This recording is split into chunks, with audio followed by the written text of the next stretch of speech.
السلام علیکم ورحمۃ اللہ وبرکاتہ۔ قرآن کی تفسیر کا ہمارا سبق نمبر 63 ہے اور سورہ المائدہ پر پہنچے ہوئے ہیں، آیت نمبر 35 پر۔ بسم اللہ الرحمن الرحیم۔ یا ایھا الذین آمنوا اتقوا اللہ وابتغوا الیہ الوسیلہ وجاہدوا فی سبیلہ لعلکم تفلحون۔ تو اس آیت کا ترجمہ ہے اے لوگوں جو ایمان لائے ہو، اللہ سے ڈرو اور اس کی طرف خوب تلاش کرو اور اس کے راستے میں جہاد کرو تاکہ تم کامیاب ہو جاؤ۔ پیچھے سے کیا تعلق ہے ان آیت کا؟ پیچھے ہم نے اللہ سبحانہ وتعالیٰ نے ہمیں یہود اور نصارہ کے بارے میں بھی بتایا اور ان کے رسول اللہ صلی اللہ علیہ وسلم کے انکار اور نافرمانی کا بھی بتایا کہ وہ پہچاننے کے باوجود آپ صلی اللہ علیہ وسلم کو قبول نہیں کیا اور آپ کی اطاعت نہیں کی۔ تو اور اس کے علاوہ محاربین کے بارے میں بتایا جو اللہ اور اللہ کے رسول صلی اللہ علیہ وسلم سے جنگ کرتے ہیں۔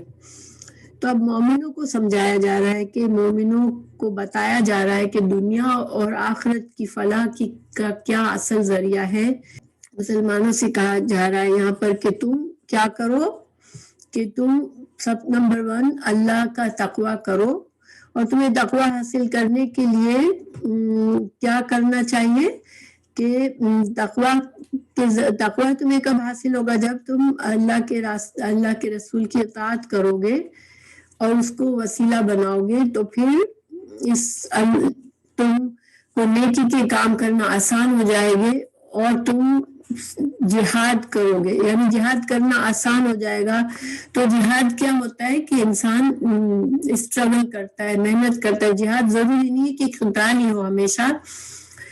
دین پر قائم رہنا اور اللہ سے قریب رہنا اور اللہ کے رسول کی اطاعت کرنا، یہ بھی ایک جہاد ہے، کیونکہ اس میں بھی انسان کے راستے میں بڑی رکاوٹیں آتی ہیں اور انسان کمزور پڑتا رہتا ہے۔ تو انسان سخت جہاد اور سخت اسٹرگل اور کوشش سے ہی دین پر صحیح طرح سے قائم رہتا ہے۔ تو اللہ سبحانہ تعالیٰ نے فرمایا یہاں پر کہ تمہارے لیے اصل کامیابی جو ہے وہ اسی میں ہے، ٹھیک ہے؟ تو یہ اب مسلمانوں سے خطاب ہے۔ اب ہم اس کو لفظ بلفظ دیکھتے ہیں۔ یا ایھا الذین آمنوا، یا حرف ندا، ایو صرف الذین کے لیے آیا ہے کیونکہ الذین ال سے شروع ہو رہا ہے۔ تو یا ایھا الذین آمنوا، اے لوگو جو ایمان لائے ہو۔ اور قرآن میں جب بھی اس طرح سے جو آیت شروع ہوتی ہے یا ایھا الذین آمنوا، تو ہم کو بھی کیا سمجھنا چاہیے کہ اللہ سبحانہ وتعالیٰ ہم سے خطاب فرما رہے ہیں، کیونکہ ہم بھی اللہ کے فضل سے ایمان رکھتے ہیں اور ہم بھی خود کو مومن سمجھتے ہیں۔ تو جب اللہ تعالیٰ اس طرح کا خطاب کرتے ہیں تو اس میں ہمیں چوکنا ہو جانا چاہیے کہ یہ جب اللہ تعالیٰ ہم سے خطاب فرما رہے ہیں، اللہ تعالیٰ ہمیں کہہ رہے ہیں یہ کام، ہمیں حکم دیا جا رہا ہے کچھ کرنے کا، تو ہمیں آگے کی بات کو غور کرنا ہوتا ہے اور اس پر عمل کرنے کی بات ہوتی ہے ہمارے لیے۔ تو اللہ تعالیٰ نے یہاں پر مومنوں کو خطاب فرمایا اور فرمایا سب سے پہلے کیا حکم دیا کہ اللہ کا تقوی اختیار کرو، واتقوا اللہ، ڈرو اللہ سے،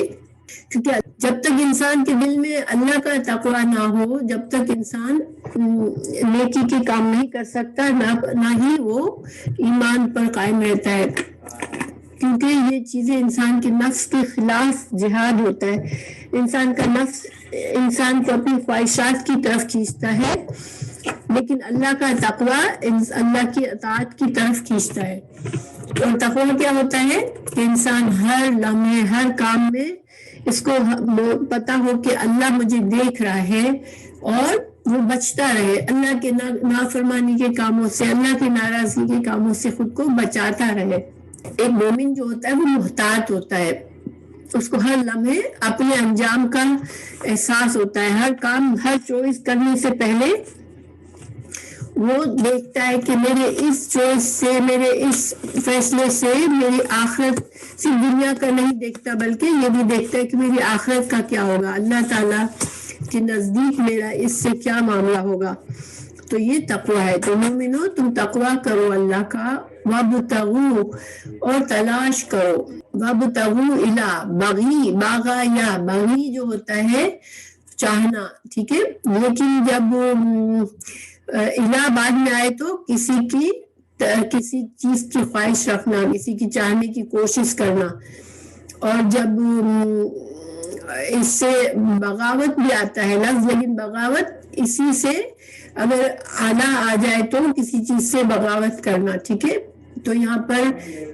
تلاش کرنا، چاہنا، وابتغوا اور چاہو، تلاش کرو، الیہ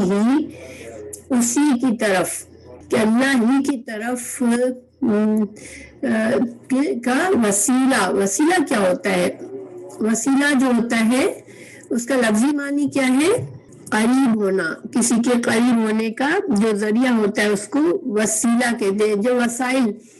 ٹھیک ہے، جب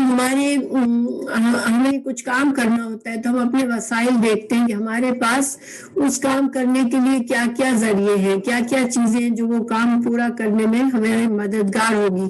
تو وسیلہ کیا ہوتا ہے؟ وسیلہ قریب کرنے کا ذریعہ ہوتا ہے۔ اللہ تعالیٰ فرما رہے ہیں کہ تم وسیلہ بناؤ اللہ کی طرف، الیہ الوسیلہ، یعنی کہ اللہ کے قریب ہونے کا ذریعہ بناؤ، وجاہدوا اور جہاد کرو، فی سبیل اللہ، اور اللہ کے راستے میں جہاد کرو، لعلکم تاکہ تم تفلحون، تم فلاح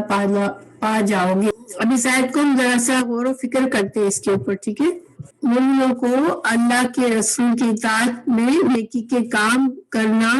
اور خود کو تھکانا، ٹھیک ہے، اسی کو وسیلہ بنانا ہے، یعنی کہ جو پیچھے کی جو چیزیں آ گئی کہ یہود و نصارہ نے کس چیز کو وسیلہ سمجھا تھا؟ اپنی نسل کو، کہ ہم اعلیٰ نسل ہیں تو ہم کو اللہ کا قرب حاصل ہے، ہمیں کوئی ضرورت نہیں ہے۔ اسی چیز نے ان کو لاپرواہ بنا دیا تھا کہ وہ اصل میں اپنی نسل کو ہی وسیلہ سمجھتے تھے کہ ہمارا اعلیٰ نسل ہونا ہی اللہ کی قربت کا ذریعہ ہے، ٹھیک ہے۔ لیکن اللہ مومنوں کو اللہ تعالیٰ نے کیا فرمایا کہ رسول اللہ صلی اللہ علیہ وسلم کی اطاعت میں نیکی کے کام کرو، اسی کو وسیلہ بناؤ، اور اسی کے ذریعے اللہ کے قریب ہونے کے لیے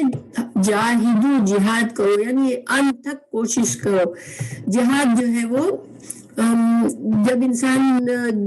اللہ کی راہ میں جنگ کرتا ہے اور جان دیتا ہے تو وہ بھی جہاد ہوتا ہے۔ وہ جہاد کا اعلیٰ ترین مقام ہے جب انسان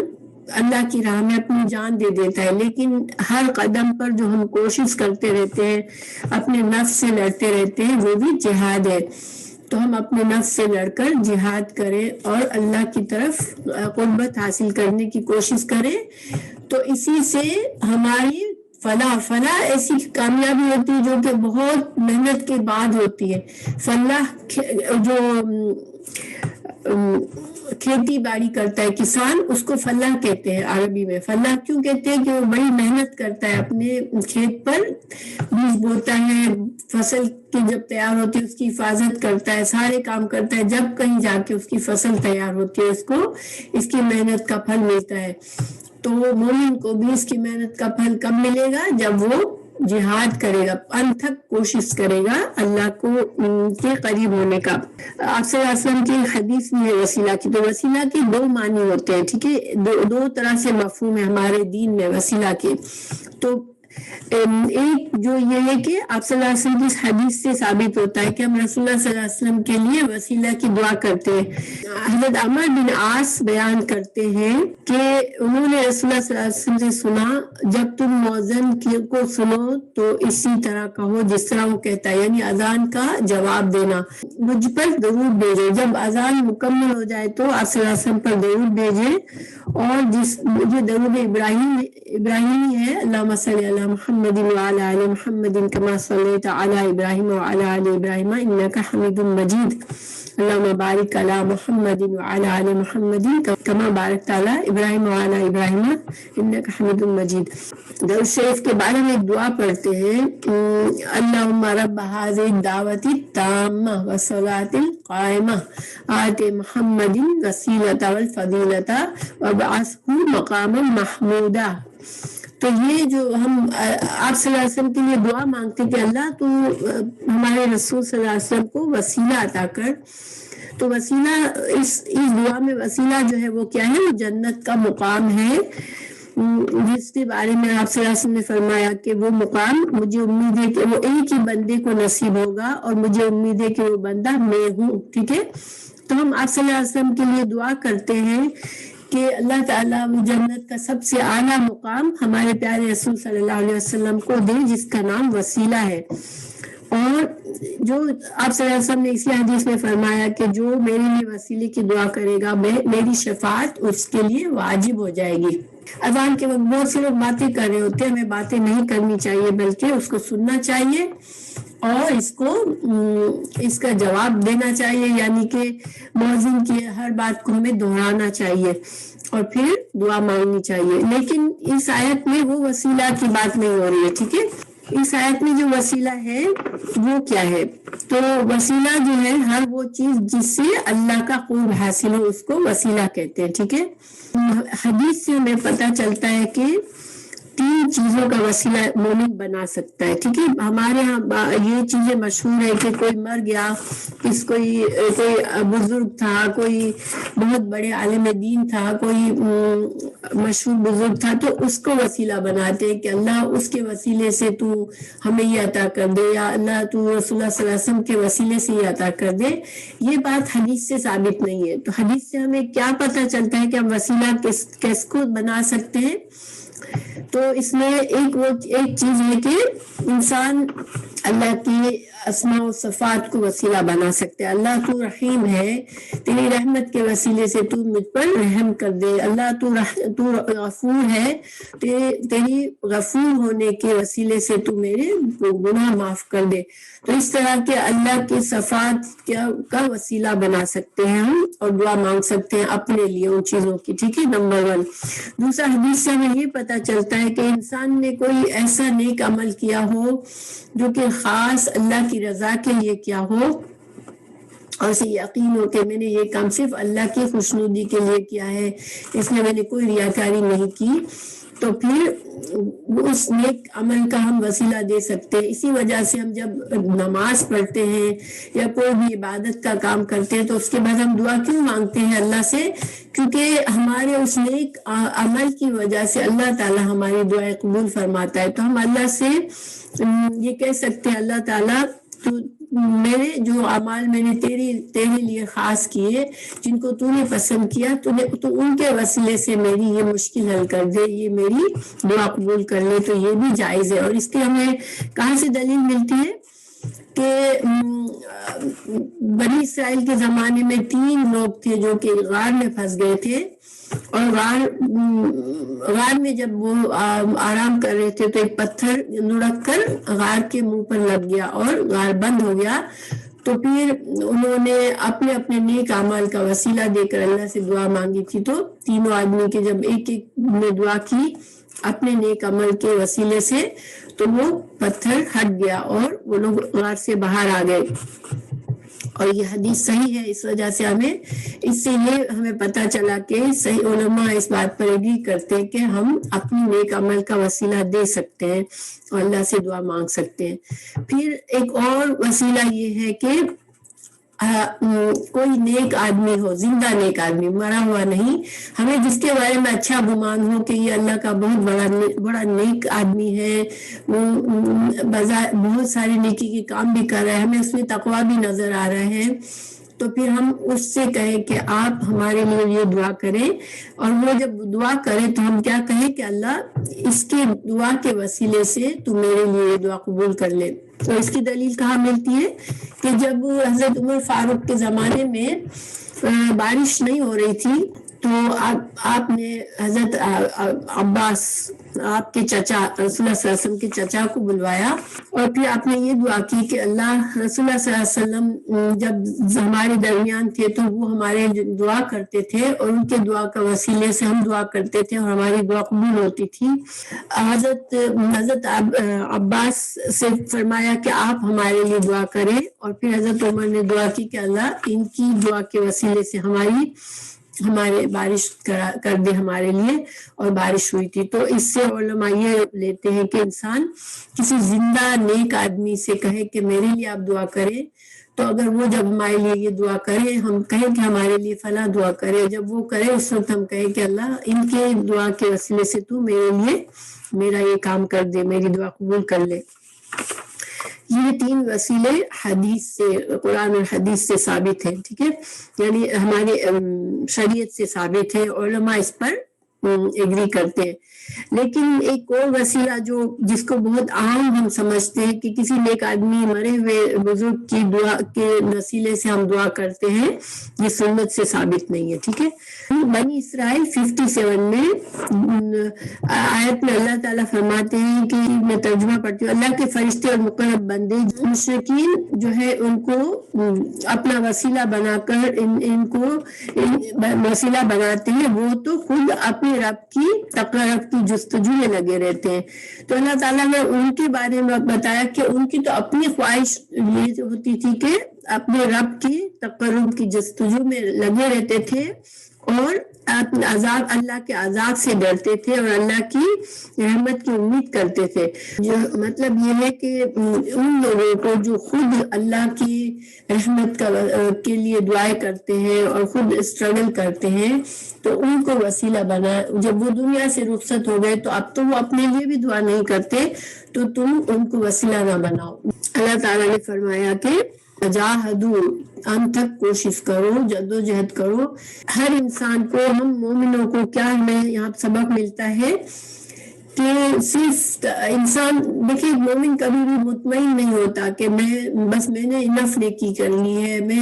میرا جو بھی عمل ہے وہ کافی ہے میرے لیے. کیونکہ اللہ کے جو بڑے بڑے مقرب بندے ہیں انہوں نے کبھی اس طرح نہیں کیا کہ وہ مطمئن ہو کے بیٹھے رہے، مرتے دم تک وہ جدوجہد کرتے رہے. انسان کو سب سے زیادہ بھروسہ کس پر کرنا چاہیے؟ اپنے نیک اعمال اور اپنی تقویٰ پر. ہمیں دوسروں کی نیکیوں پر امید تکیہ لگا کر نہیں بیٹھنا چاہیے. دیکھیے یہ یہود و نصارہ کا پیچھے میں بتایا، ان کا یہی پرابلم تھا کہ وہ اپنے باپ دادا کے انبیاء کی اولاد ہونے پر ہی فخر کرتے رہے اور خود اعمال میں پیچھے رہ گئے. تو انسان حدیث ہے کہ جس کا عمل پیچھے چھوڑ دے اس کے نسب اس کو آگے نہیں کرے گا، ٹھیک ہے. تو ہمیں جد و جہد کرنی ہے، انشاءاللہ ہمیں تقویٰ پیدا کرنا ہے اپنے اوپر، اپنے دل میں تقویٰ پیدا کرنا ہے. ہر معاملے میں ہمیں سوچنا ہے کہ اللہ تعالیٰ ہمیں اللہ کی رضا کیا ہے، تو ہمیں دعا بھی مانگنی ہے کہ اللہ ہمیں ایسا بنائے کہ ہم اللہ کی رضا کو ہر چیز پر آسانی سے کر سکیں. بیکاز یہ آسان بھی نہیں ہوتا، انسان کو اپنے نفس سے ہر قدم پر جھگڑا کرنا پڑتا ہے، یہ مسلسل جہاد ہے. اور دوسرا بات یہ کہ باپ دادا کے یا کسی بزرگ کے جس کو ہم مانتے ہیں، جس کو فالو کرتے ہیں، اس کی نیکیاں ہمیں ان پر تکیہ نہیں کرنا چاہیے کہ وہ چونکہ وہ نیک تھے اور ہم ان سے محبت رکھتے ہیں، وہ بھی زبانی طور پر، کوئی ان کے عمل تو ہم نہیں اپنا رہے اور پھر ہم کہیں کہ ان کی نیکیاں ہمیں بچا لیں گی. تو یہ اس طرح سے نہیں ہوتا، کیونکہ یہ تو پھر ہر انسان عمل کیوں کرے، صرف کسی نیک آدمی کو نام پکڑ کر بیٹھ جائے اور بس وہ اسی میں اپنے لیے جنت کے خواب دیکھتا ہے، تو جنت اس طرح نہیں ملنے والی. جنت اللہ کی سب سے بڑی نعمت ہے، تو وہ محنت اور جہاد سے ملنے والی ہے، تقویٰ سے ملنے والی ہے. محنت کے بغیر تو دنیا میں بھی کچھ حاصل نہیں ہوتا، تو ہم آخرت میں کیسے سمجھنے کے بغیر محنت میں ہمیں سب سے بڑی نعمت مل جائے گی. دنیا میں ایک چھوٹی سی چیز بھی چاہیے ہوتی ہے تو ہمیں محنت کرنی پڑتی ہے. پھر الذین، وہ لوگ کفروا جنہوں نے کفر کیا، اللہ اگر ان بے شک لہم ان کے لیے ما جو فی الارض زمین میں ہے، جمیعا سارا کا سارا،